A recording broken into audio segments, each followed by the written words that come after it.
Chadema wanasema wanafanya kikao, alafu watakuja na tamko. Wanaweza wakafanya nini kisheria? Wanaweza wakata rufaa kuzuia hizo siku 14 zuio hilo, ama wanaweza wakafanya nini kisheria Chadema katika hapa ambapo maamuzi yamefikiwa kisheria? Kwanza nashukuru kwa fursa hii ya angalau nitoe ufafanuzi kwa umma wa Tanzania. Naam. Kwanza kilichotokea mahakamani jana kina mambo mengi ndani yake na utata. Kwa sababu kama mtakumbuka, Chadema waliweka mapingamizi takriban 9 kupitia mawakili wao wakiongozwa na wakili nafikiri Dr. Shala pale Mpoki na Jebra Kambole na wengineo. Na jana mahakama kuu chini ya Jaji Mwanga ilikuwa inakwenda kumoja kutoa uamuzi mdogo wa yale mapingamizi 9 ambayo walikuwa wameweka. Lakini pili, ilikuwa sasa baada ya mapingamizi kama yangefanikiwa maana kesi ingeishia hapo. Lakini kwa sababu ya kufanikiwa, hatua ya pili ilikuwa ni mahakama kuanza kusikiliza shauri. Sasa wakili wa pande ya tetezi Jebra Kambole alidai kwamba mwenzao mmoja alikuwa na dharura, kwa hiyo akaomba mahakama airisho angalau mpaka Ijumaa waje kuendelea kusikiliza shauri. Lakini mheshimiwa jaji aliendelea kusisitiza kwamba kesi hiyo ingeendelea kusikilizwa jana. Kwa hiyo wakili akajiondoa kwenye shauri na upande wa Chadema kabaki hauna mwakilishi, na mheshimiwa jaji akaendelea kusikiliza shauri ile upande mmoja. Sasa katika maombi yale ya wadawa moja ya mambo kwamba ilikuwa ni kuweka zuio la shughuli zote za Chadema kutokufanyika mpaka pale shauri la msingi litakapokamilika. Na mheshimiwa jaji aliweka zuio hilo jana kwamba Chadema inazuiliwa kufanya jambo lolote, na tunaposema wote ni kwamba mikutano ya hadhara inayofanyika sasa ndio reform election manake ni sehemu ya zuio hilo. Operation zozote mpaka mambo ya shahara na kadhalika sasa ziko pending kwa muda siku 14 mpaka tarehe 24 mwezi Juni. Sasa kwanza badala yake nini ya zuio hili kwamba mara nyingi mazuio haya huwa ni mazuio ya muda na huwa yana madhara ya aina mbili. Moja, kama kesi ya msingi ikiisha hawa wanaoshtaki wakafanikiwa kwa maana kwamba akawa ndio washindi, automatically ile zuio inakuwa na impact ya moja kwa moja unless itenguliwe na mahakama huko baadaye. Lakini ikitokea alienda mahakamani akashindwa kwa maana kwamba hukumu ikatoka in favor ya Chadema, basi zuio hilo linakuwa linapoteza maana tangu siku hukumu ilipotoka.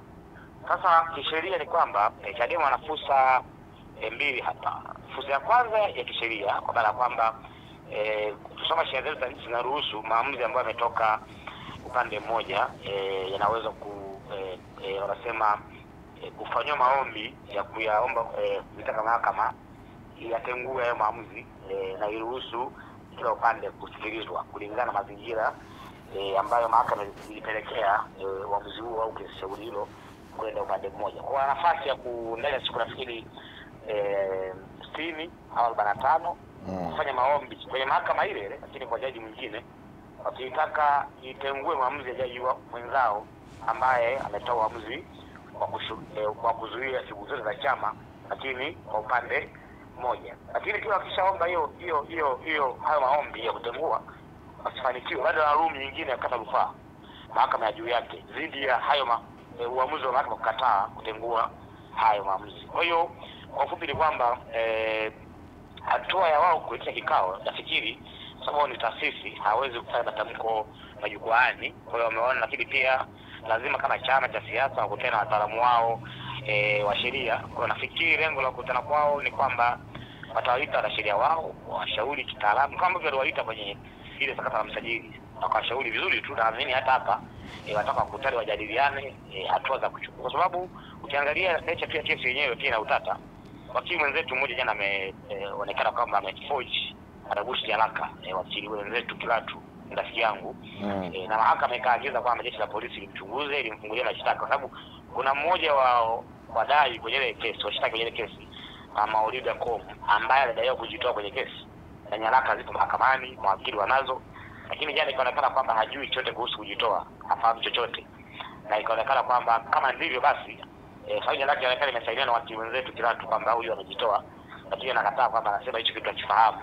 Kwa hiyo ikaonekana kwamba kuna possibility wakili amegushi haraka.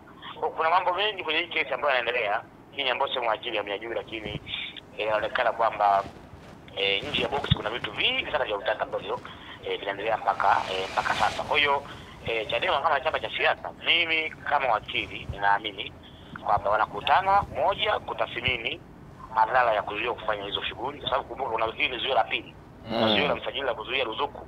Huko tena mahakama inazuia wasifanye chochote.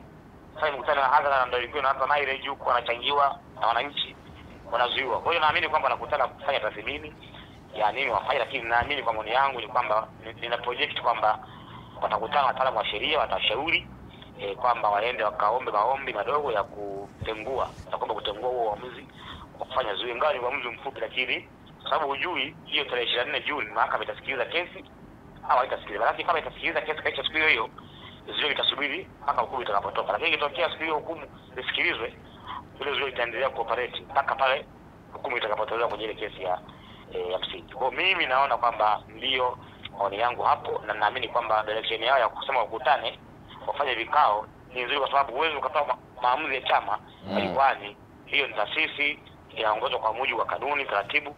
Kwa maamuzi yote ndio yafanya lazima yawe ya vikao vilizofu hatua gani za kuchukua.